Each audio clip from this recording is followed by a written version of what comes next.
नमस्कार प्रिय विद्यार्थियों, कैसे हैं आप सब। मैं आशा करती हूँ कि आप सभी एकदम अच्छे होंगे और सुरक्षित होंगे अपने अपने घरों में।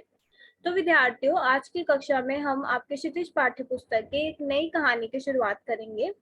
लेकिन कहानी की ओर बढ़ने से पहले मैं आपसे कुछ प्रश्न पूछूंगी और आपको उनका उत्तर देना है चैट बॉक्स में, ठीक है। तो विद्यार्थियों, हम देखते हैं कि हमारे जीवन में हर एक व्यक्ति के जीवन में उसके कुछ ना कुछ और कोई ना कोई उसका दोस्त होते हैं। तो आपको मुझे बताना है कि आपके दोस्त कौन कौन से हैं और आपका उनके साथ रिश्ता कैसा है। आपको उसके बारे में अपने अनुभवों को साझा करना है और वो कैसे आपकी अलग अलग उसमें मदद करते हैं। तो आप अपने दोस्तों के बारे में, आप अपनी कक्षा में जो आपके दोस्त हैं उनके बारे में भी बता सकते हैं, या फिर जो आपकी कॉलोनी में आपके दोस्त रहते हैं तो आपको उन दोस्तों के बारे में, जो भी आपके जीवन में आपके दोस्त हैं, उनके बारे में आपको बताना है कि वो कैसे, आपका उनके साथ रिश्ता कैसा है।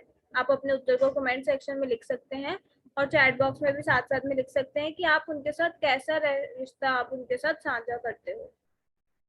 तो यदि मैं आपको अपने दोस्तों के बारे में बताऊं तो मेरे जो बचपन के दोस्त हैं उनमें से कुछ मेरे दोस्त अभी तक भी हैं। जैसे बचपन से लेकर अभी तक मेरे एकदम जो बचपन में दोस्त थे वही मेरे आज भी दोस्त हैं।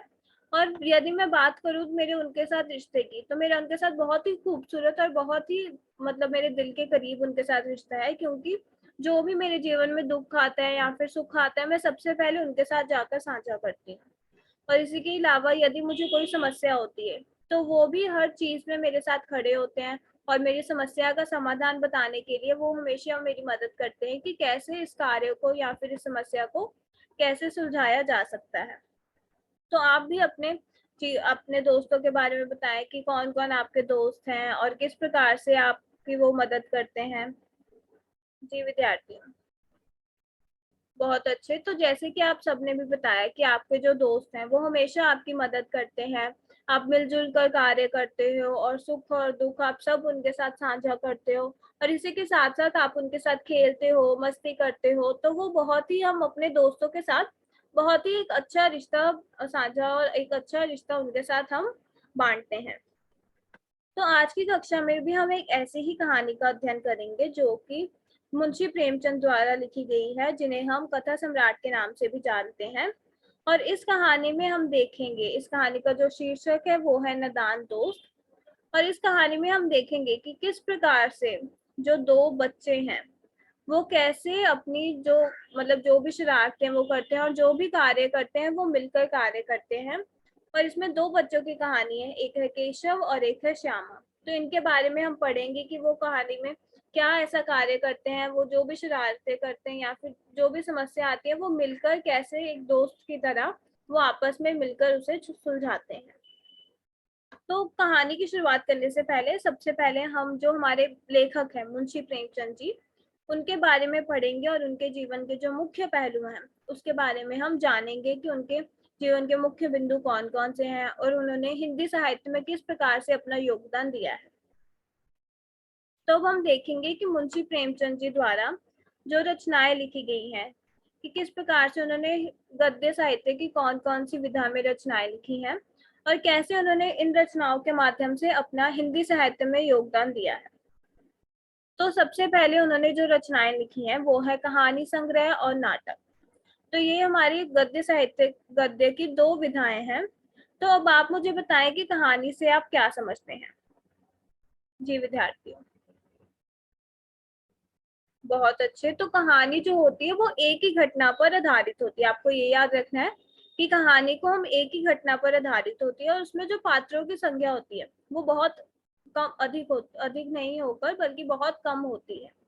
तो वो एक घटना पर ही हम छोटी सी कहानी को हमेशा देखते हैं। तो जो इन्होंने, जो मुंशी प्रेमचंद जी द्वारा कहानियां, जो मुख्य रूप से प्रसिद्ध कहानियां हैं वो है अंधेर, गुब्बारे पर चीता, विश्वास, और ये आज जो हम एक पढ़ेंगे वो भी है जिसका नाम है नादान दोस्त। और इसके अलावा दूसरा जो उन्होंने दूसरी विधा में जो रचनाएं लिखी हैं वो है नाटक। तो अब आप मुझे बताएं कि नाटक से आप क्या समझते हैं। जी विद्यार्थियों, बहुत अच्छे। तो नाटक जो होता है वो मुख्य रूप से हम रंगमंच पर उसे प्रस्तुत करते हैं और इसमें जो पात्रों की संख्या होती है वो बहुत ज्यादा अधिक होती है। तो नाटक एक बहुत लंबा नाटक मतलब लिखा जाता है, लेकिन जब इसको रंगमंच पर प्रस्तुत करते हैं तो वो घटना को उठा उठाकर, मतलब एक एक घटना को हम रंगमंच पर प्रस्तुत करते हैं। तो जो मुंशी प्रेमचंद जी द्वारा लिखे प्रसिद्ध नाटक हैं वो है कर्बला और प्रेम की देवी। तो ये दो नाटक आपको याद रखने हैं। और इसके बाद इन्होंने अन्य जो गद्य की विधा है उनमें भी रचनाएं लिखी हैं, जैसे कि उपन्यास और निबंध। तो उपन्यास में जो इन्होंने रचनाएं लिखी हैं उसमें है निर्मला, गबन, सभ्यता, करम भूमि और गोदाम। तो इनके द्वारा लिखे गए मुख्य उपन्यास हैं। तो अब आप मुझे बताएं कि उपन्यास से आप क्या समझते हैं। जी विद्यार्थियों, बहुत अच्छे। तो उपन्यास क्या होता है? उपन्यास में जो हम घटनाएं लिखते हैं, हम बहुत मतलब कई घटनाओं को हम एक साथ जोड़कर एक उपन्यास लिखा जाता है। और इसमें जो पात्रों की संख्या होती है वो भी बहुत ज्यादा अधिक होती है। मतलब अलग अलग घटनाएं जब इकट्ठी करेंगे हम और इसमें जब अलग अलग पात्रों को हम जोड़ेंगे तो पात्रों की संख्या मुख्य रूप से हम बहुत अधिक लेकर चलते हैं इसमें, और फिर एक जाकर उपन्यास बनता है। तो इसी प्रकार से अगर हम निबंध की बात करें तो जो निबंध होता है, तो निबंध आपने निबंध बहुत सारे लिखे भी होंगे, आपकी परीक्षाओं में भी आपको निबंध लिखने के लिए आते हैं। तो निबंध से आप क्या समझते हैं? जी विद्यार्थी, बहुत अच्छे। तो निबंध क्या होता है? जब हम किसी एक विषय पर क्रमबद्ध रूप से अपने विचार को प्रस्तुत करते हैं तो उसे हम निबंध कहते हैं। तो जो हमारे हिंदी में मुख्य जो मुंशी प्रेमचंद जी द्वारा मुख्य निबंध लिखे गए हैं वो है हिंदी उर्दू की एकता और महाजननी। तो ये जो इनकी रचनाएं हैं, ये चार विधाओं में जो रचनाएं लिखी गई हैं, जैसे कहानी, नाटक, उपन्यास और निबंध। तो ये रचनाएं आपको याद रखनी है और देखना है कि कौन सी विधा में इन्होंने कौन कौन सी रचनाएं लिखी हैं। तो ये मुंशी प्रेमचंद जी द्वारा लिखी गई रचनाएं थी। इन रचनाओं के माध्यम से ही उन्होंने हिंदी साहित्य में अपना बहुत ज्यादा नाम कमाया है, और इसी के साथ साथ उन्हें कथा सम्राट भी कहा जाता है। तब हम आगे पढ़ेंगे और उनके जीवन से संबंधित हम कुछ बिंदुओं को जानेंगे। तो उनका जो जन्म था मुंशी प्रेमचंद जी का, वो 31 जुलाई 1880 में बनारस में हुआ था। आपको इस तिथि को याद रखना है कि 31 जुलाई 1880 में हुआ था। और यदि हम उनके असली नाम की बात करें तो उनका असली नाम जो था वो धनपत राय था। हम देखते हैं अक्सर कि जो कवि या फिर लेखक होते हैं वो अपना असली नाम से हटकर अपना एक कवि नाम रख लेते हैं या फिर लेखक नाम रख लेते हैं, जिसको वो जब भी लेख लिखते हैं तो वो उसी नाम का प्रयोग करते हैं, अपने असली नाम का प्रयोग नहीं करते हैं। तो उसी प्रकार से जो मुंशी प्रेमचंद जी थे, उनका असली नाम धनपत राय था, लेकिन उन्होंने रचनाओं को लिखने के लिए अपना नाम जो था मुंशी प्रेमचंद जी रखा था। और उनका उर्दू में, जैसे वो उर्दू में भी रचनाएं लिखते थे, तो उनका उर्दू में उन्हें नवाब राय के नाम से भी जाना जाता था। तो ये दो नाम से वो मशहूर थे, और इसी के साथ साथ जो उनका नाम था मुंशी प्रेमचंद जी, उस नाम को लेकर वो सबसे अधिक प्रसिद्ध थे। और हिंदी में इन्हें मुंशी प्रेमचंद जी कहा जाता था, तो ये नाम आप सबको पता है। और इन्हें कथा सम्राट और कहानी सम्राट भी कहा जाता था। तो ऐसा क्यों? इन्हें कथा सम्राट और कहानी सम्राट की उपाधि क्यों मिली थी? क्योंकि इनके द्वारा जो लिखी गई रचनाएं थी और जो भी ये रचनाएं लिखते थे वो हमारे समाज की एकदम जो स्थिति होती थी उस पर ये उन पर ही ये रचनाएं लिखते थे। और समाज का जो मतलब समाज की जो असलियत होती थी और मुख्य रूप से जो गरीब वर्ग और शोषित वर्ग था, उनके ऊपर ये उनको माध्यम बनाकर अपनी रचनाओं को लिखते थे, जिस कारण जब लोग या फिर गरीब लोग या फिर कोई भी जो पाठक वर्ग होता था वो जब इनकी रचनाओं को पढ़ता था तो उन्हें ऐसा लगता था कि ये उनके द्वारा लिखी गई ही कहानी या फिर उनकी कहानी को ही लेखक ने उनके सामने प्रस्तुत किया है। तो इस प्रकार से जो उनके द्वारा लिखी गई रचनाएं थी, उनके द्वारा लिखी गई जो कहानियां थी, वो लोगों में इतनी ज्यादा प्रसिद्ध थी और लोगों को उनके साथ इतना ज्यादा लगाव हो जाता था कि उन्हें उनकी कहानी ही लगती थी कि लेखक ने उनकी कहानी ही उनके सामने प्रस्तुत की है, जिस कारण लोगों द्वारा इन्हें कथा सम्राट और कहानी सम्राट की उपाधि दे दी गई थी। तो ये मुख्य रूप से आपको याद रखना है कि कथा सम्राट और कहानी सम्राट इन्हें क्यों कहा जाता था। और इसी के साथ साथ इनकी जो मृत्यु थी वो 8 अक्टूबर 1936 में हो गई थी। तो आपको इसे भी याद रखना है, इस तिथि को भी। तो ये जो मुंशी प्रेमचंद जी के जीवन संबंधी जो मुख्य बिंदु थे उनके बारे में हमने चर्चा की कि किस प्रकार से उन्हें कौन कौन सी उपाधि मिली है, उनका जन्म कब हुआ और उनका असली नाम क्या था। तो अब आपके समक्ष यहाँ पर हमने जो उनके जीवन संबंधी बातें की हैं या फिर उनकी जो रचनाओं के बारे में बात की है, तो उससे संबंधित यहाँ पर आपके समक्ष एक मिलान प्रस्तुत है। अब आपको मुझे बताना है कि यहाँ पर कौन से स्तंभ का मिलान किसके साथ होगा। जैसे ये 1 है, 2, 3, 4। तो अब आप मुझे बताएं कि किस चीज का मिलान किसके साथ होगा। तो इधर भी मैं आपके लिए संख्या लिख देती हूँ कि आपको आसानी होगी बताने में। तो हम कलर चेंज कर लेते हैं इसका। बहुत अच्छे। तो अंधेर का मिलान होगा कहानी संग्रह के साथ। बहुत बढ़िया। हिंदी उर्दू एकता का मिलान होगा किसके साथ? निबंध के साथ। प्रेम की वेदी का मिलान होगा नाटक के साथ। बहुत अच्छे। और गबन का मिलान होगा उपन्यास के साथ। बहुत बढ़िया। तो विद्यार्थियों, आपने एकदम अच्छे से और एकदम सटीक मिलान किए है, जो कि आपने जो रचनाएं हैं उनको एकदम सही क्रम में उनको साथ मिलान करवाया है। तब हम आगे पढ़ेंगे। तो आपके समक्ष यहाँ पर एक प्रश्न मैं आपको दिखाऊंगी, तो आपको उसमें से उपयुक्त विकल्प को चुनना है। तो प्रश्न कुछ इस प्रकार है कि मुंशी प्रेमचंद जी का असली नाम क्या था? क्या वे धनपत राय था उनका असली नाम, धनपत कुमार था, नवाब राय था या फिर राजेश कुमार था? तो आपको इन चारों विकल्पों में से चुनना है कि उनका असली नाम क्या था। बहुत अच्छे विद्यार्थियों, तो जो उनका असली नाम था वो था धनपत राय। तो आपको इसे याद रखना है। जैसे कि आप सभी विद्यार्थियों ने एकदम सही उत्तर दिया है। तब हम आगे बढ़ेंगे और अब हम कहानी को पढ़ेंगे। तो कहानी को पढ़ेंगे तो मैं सबसे पहले, ये हमारी कहानी का पहला गद्यांश है, तो सबसे पहले हम इसका वाचन मैं करूंगी और आप सभी विद्यार्थी से ध्यानपूर्वक सुनेगा और साथ ही साथ आप इसे पढ़िएगा भी और देखिएगा कि आपको इसमें से कठिन शब्द कौन कौन से लग रहे हैं। और जो भी आपको कठिन शब्द लगेंगे आप साथ साथ में चैट बॉक्स में भी लिख दीजिएगा। तो व्याख्या करने से पहले हम उनके अर्थ को जानेंगे। तो चलिए अब मैं पढ़ती हूँ। केशव के घर कॉर्निस के ऊपर एक चिड़िया ने अंडे दिए थे।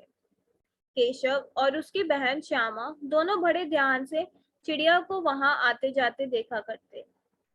सवेरे दोनों आंखें मलते कार्निस के सामने पहुंच जाते और चिड़ा और चिड़िया दोनों को वहां बैठा पाते। उनको देखने में दोनों बच्चे को ना मालूम क्या मजा मिलता।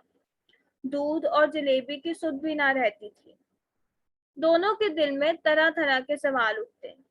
अंडे कितने बड़े होंगे, किस रंग के होंगे, कितने होंगे, क्या खाते होंगे, उनमें से बच्चे किस तरह के निकल आएंगे, बच्चों के पर कैसे निकलेंगे, घोंसला कैसा है।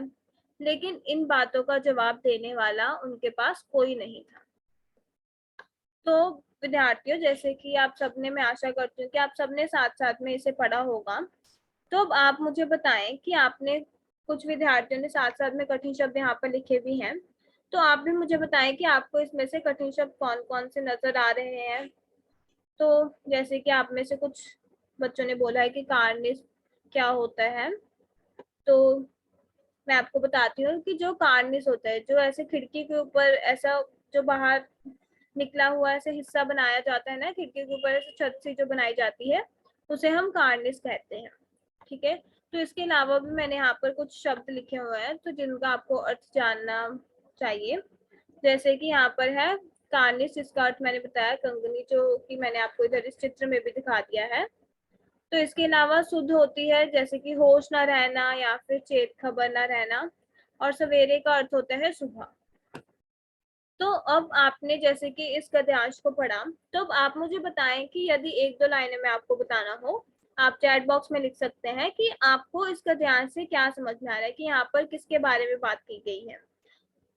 सबसे पहले आप मुझे बताएं कि यहाँ पर मुख्य जो दो पात्र हैं वो कौन कौन से हैं, उनका क्या नाम है। बहुत अच्छे। तो उनका जो नाम है वो है केशव और श्यामा। ये तो यहाँ पर है केशव और ये भी उसकी बड़ी बहन, उसकी बहन श्यामा।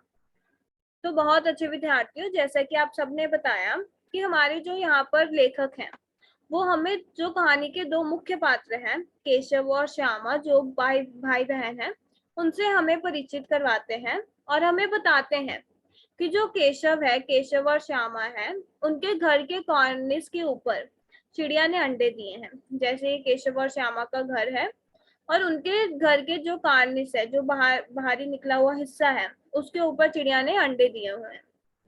तो अब वो कहते हैं कि केशव और श्यामा जो है वो इन चिड़िया के अंडे को लेकर बहुत ज्यादा उन्हें जिज्ञासा है उनके मन में। और वो कहते हैं कि वो सुबह सुबह वहां जब भी जाते तो दोनों वहां बहुत ध्यान से देखते कि वहां पर सवेरे सवेरे जब वो उठकर जाते तो वहां पर चिड़िया और चिड़ा दोनों वहां पर बैठे होते थे। मतलब वो अंडों की रक्षा करने के लिए दोनों ही चिड़िया और चिड़ा वहां पर बैठे होते थे। तो वो इसके साथ साथ बताते हैं कि उनको देखने में दोनों बच्चों को ना मालूम क्या मजा आता था। मतलब हम देखते हैं कि हर व्यक्ति को कोई ना कोई किसी ना किसी चीज में जिज्ञासा होती है। तो जो केशव और श्यामा थे उनको भी उसी प्रकार से जो अंडे दिए थे कार्निस के ऊपर चिड़िया ने, तो उनको देखने की उन्हें बहुत जिज्ञासा थी। वो सवेरे उठते और आंखें मलते हुए वो कार्निस के सामने जाकर खड़े हो जाते और उन्हें इतनी जिज्ञासा थी कि उन्हें वो अंडों को देखकर उनके मन में ना जाने कितने सवाल पैदा होते। अब वो सोचते कि वो अंडे कितने होंगे, कितने बड़े होंगे, किस रंग के होंगे, उनमें से बच्चे किस प्रकार के निकलेंगे, बच्चों के पर कैसे निकलेंगे, घोंसला किस प्रकार से बनाया होगा चिड़िया ने। तो इन सब सवालों का उनके मन में ऐसे उनके सवाल घूमते रहते जब भी वो उन अंडों को देखते। तो अब लेकिन इन सवालों का जवाब देने वाला उनके पास कोई नहीं था कि जो उन्हें इन सवालों का जवाब बता दे। उन सवालों का जवाब बताने वाला उनके पास कोई नहीं था। इसलिए वो भाई बहन हमेशा कार्निस के सामने खड़े होकर वो इन प्रश्नों को सोचते रहते कि अपने मन में कि अंडे कैसे होंगे, किस रंग के होंगे, और अन्य सवाल वो उनके मन में घूमते रहते जब भी वो अंडों को देखते। तो इस प्रकार से लेखक ने हमें यहाँ पर जो कहानी के दो मुख्य पात्र हैं केशव और श्यामा, और उनके मन में जो जिज्ञासा होती है तो उसके बारे में हमें यहाँ पर बताया। तो अब हम देखते हैं कि जैसे केशव और श्यामा को अंडों के प्रति बहुत जिज्ञासा थी और वो ना जाने उसके प्रति कौन कौन से सवाल वो सोचते थे, तो उसी प्रकार से हर व्यक्ति को अपने जीवन में किसी ना किसी चीज की जिज्ञासा होती है। तो आपको मुझे बताना है कि आपको कौन कौन सी चीज की या फिर किसी कार्य के प्रति आपको कौन कौन सी जिज्ञासा होती है, आपको उसको कक्षा में साझा करना है। जी विद्यार्थियों, बहुत अच्छे। तो किसी ने यहाँ पर लिखा है कि नई नई मशीनों की, नए फोन की, बहुत बढ़िया। ठीक है। जैसे कई बच्चों ने इस चित्र का भी सहारा लिया है और आप इसके साथ मेल भी खा सकते हैं कि कईयों को जो चींटियां होती हैं जब वो चलती हैं कि वो कहाँ पर जा रही हैं, हम इसे भी अक्सर देखते हैं और हमें जिज्ञासा रहती है कि वो चींटियां, छोटी छोटी चींटियां, वो दाना लेकर कहाँ पर जाती हैं और क्या करती हैं। बहुत अच्छे। जैसे यदि मैं अपनी बात बताऊं तो मुझे जब कोई भी नई चीज आती है, जैसे प्रौद्योगिकी से संबंधित, जैसे फोन में अगर कोई अलग अलग सोशल मीडिया एप्स होते हैं तो उसमें जब वो कोई नया फीचर आता है या फिर कुछ भी नई चीज आती है तो मुझे बहुत जिज्ञासा होती है कि इसका जो प्रयोग है वो कैसे होगा, कैसे हम इसको प्रयोग में ला सकते हैं और किस प्रकार से इसका क्या फायदा होगा। तो इसी प्रकार से हम देखते हैं कि जैसे केशव और श्यामा को अंडों के प्रति जिज्ञासा थी, तो उसी प्रकार से हमें भी अलग अलग चीजों के प्रति जिज्ञासा होती है। और जब हमें जिज्ञासा उस चीज के प्रति होती है तो हमारे मन में भी बहुत सवाल उठते हैं कि ये चीज कैसे होगी, इसका कैसा प्रयोग होगा, ये कैसे कार्य करते होंगे। तो इन सब चीजों के हमें भी हमारे मन में प्रश्न घूमते हैं। तो उसी प्रकार से केशव और श्यामा के मन में भी बहुत सारे सवाल आते थे उन अंडों को देखकर। तब हम आगे बढ़ेंगे। तो आगे बढ़ने से पहले, कहानी को आगे पढ़ने से पहले आपके समक्ष इस गद्यांश से संबंधित एक प्रश्न है। तो आपको मुझे बताना है कि चिड़िया ने अंडे कहाँ दिए थे, छत पर, कार्निस पर, खिड़की पर या फिर पेड़ पर। तो आपको इसमें से उपयुक्त विकल्प चुनना है। तो बताएं आप मुझे। बहुत अच्छे विद्यार्थियों, तो आप सभी विद्यार्थियों ने एकदम सही उत्तर दिया है। तो चिड़िया ने जो अंडे दिए थे वो कार्निस पर दिए थे। तो चलिए अब हम आगे बढ़ते हैं और आगे हम उसको पढ़ते हैं, जो कहानी है कि आगे क्या होता है कहानी में उसके बारे में हम पढ़ते हैं। ना अम्मा को घर के काम धंधों से फुर्सत थी, ना बाबूजी को पढ़ने लिखने से। दोनों बच्चे आपस ही में सवाल जवाब करते अपने दिल को तसल्ली दे लिया करते थे। श्यामा कहती, क्यों भैया, बच्चे निकलकर फुर से उड़ जाएंगे। केशव विद्वानों जैसे गर्व से कहता, नहीं रे पगली, पहले पर निकलेंगे, बगैर परों के बेचारे कैसे उड़ेंगे। श्यामा बोलती है, बच्चों को क्या खिलाएगी बेचारी। केशव इस पेचीदा सवाल का जवाब कुछ ना दे सकता था। इस तरह 3-4 दिन गुजर गए। दोनों बच्चों की जिज्ञासा दिन दिन बढ़ती जाती थी। तो अब विद्यार्थियों, जैसे कि आप सबने इसे पढ़ा, और यहाँ पर कुछ ऐसे शब्द हैं जो मेरे अनुसार आपने पहली बार देखे होंगे और आपने पहले उसे नहीं पढ़ा होगा या फिर सुना होगा। तो उनके मैंने यहाँ पर अर्थ लिखे हुए हैं, उन नए शब्दों के और कठिन शब्दों के मैंने यहाँ पर अर्थ लिखे हुए हैं। जैसे जिज्ञासा का अर्थ होता है कुतूहल, मतलब जो हमारे मन में जिज्ञासा होती है, जो हमारे मन में उत्सुकता होती है किसी चीज को जानने की, उसे हम जिज्ञासा कहते हैं। और फिर पेचीदा का अर्थ होता है घुमाओ और फिराव वाला, मतलब ऐसे हम सीधी बात ना पूछ के बहुत ही ऐसा सवाल पूछते हैं या फिर ऐसी बात करते हैं जिसका कोई मतलब या फिर जिसका कोई अंग पैर नहीं होता है, तो उसे हम पेचीदा कहते हैं। कि बहुत घुमा फिरा कर बात करना या फिर सीधी बात ना करना जिसका कोई मतलब ना निकले, ऐसी बात करना। और फिर फुर का अर्थ होता है फुर से उड़ जाना, मतलब कि बहुत तेजी से। ठीक है, बहुत तेजी से कोई चीज हो जाना तो उसे हम कहते हैं कि वो फुर से हो गए, फुर से वो चीज उड़ गई। तो विद्यार्थियों, अब आप मुझे बताएं कि यहाँ पर लेखक हमें किस चीज के बारे में बताते हैं। जी विद्यार्थियों।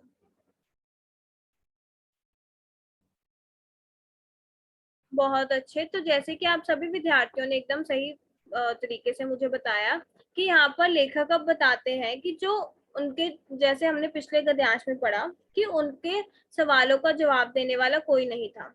क्यों कोई नहीं था?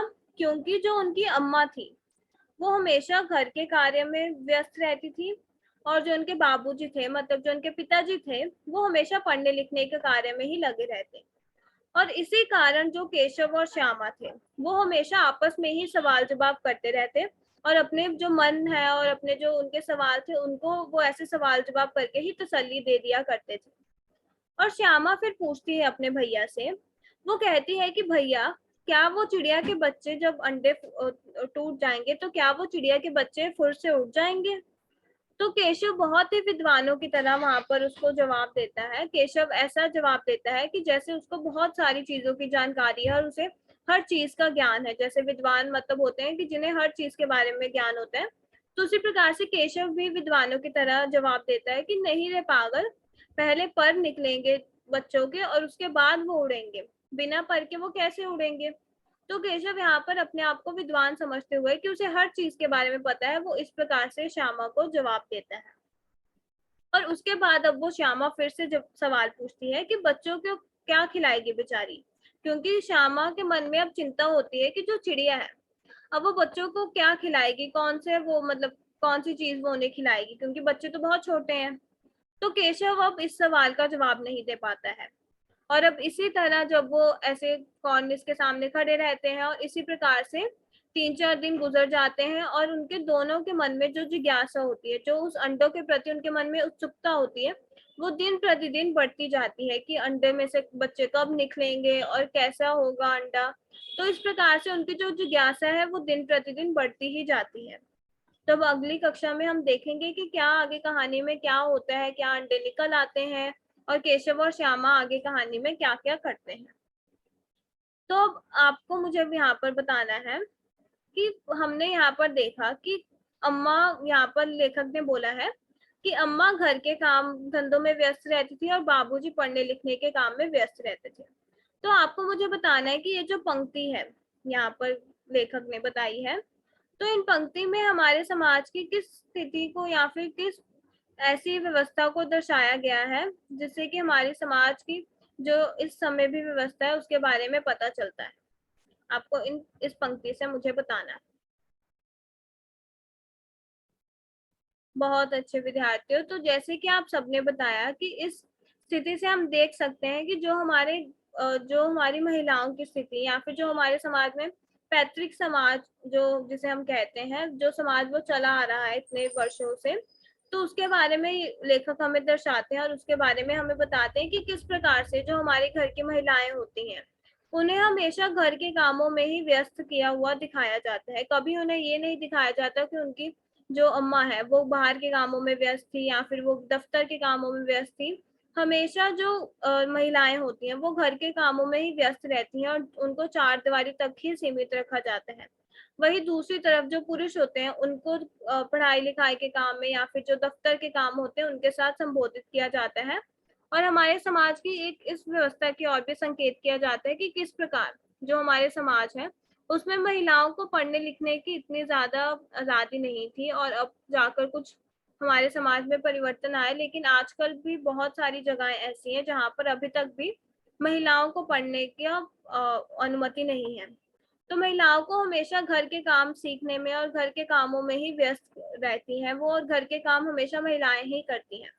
और वही दूसरी तरफ जो पुरुष होते हैं वो ज्यादातर बाहर के काम और दफ्तर के कामों में उन्हें ही बोला जाता है कि आप ही दफ्तर के काम करोगे। तो इस प्रकार से जो हमारे समाज में जो व्यवस्था है जिसमें स्त्री और पुरुष में भेदभाव किया जाता है और किस प्रकार से जो उनके द्वारा कार्य किए जाते हैं, तो इसके बारे में लेखक ने हमें यहाँ पर बताया है और हमारे समाज की सच्चाई को पाठक वर्ग के सामने रखा है। तो अब हम आगे बढ़ेंगे। तो आपके समक्ष यहाँ पर एक प्रश्न है, बच्चों को क्या खिलाएगी बेचारी श्यामा, ये किसके संदर्भ में कहती है? चिड़िया, चिड़ा, केशव या फिर अम्मा? तो आपको यहाँ पर उपयुक्त विकल्प चुनना है इन चारों विकल्पों में से। बहुत अच्छे। तो यहाँ पर वो जो है वो चिड़िया के संदर्भ में यहाँ पर बताती है और कहती है कि वो चिड़िया बच्चों को क्या खिलाएगी। तो विद्यार्थी अब हम देख लेते हैं कि आज की कक्षा में हमने क्या पढ़ा। तो आज की कक्षा में जो हमारी कहानी है जिसका नाम है नादान दोस्त और जिसके रचयिता है मुंशी प्रेमचंद जी, उसके बारे में हमने पढ़ा। सबसे पहले जो हम हमारे लेखक हैं मुंशी प्रेमचंद जी, उनके बारे में हमने पढ़ा, उनके जीवन के बारे में जाना और उनके द्वारा जो लिखी गई रचनाएं हैं उसके बारे में पढ़ा।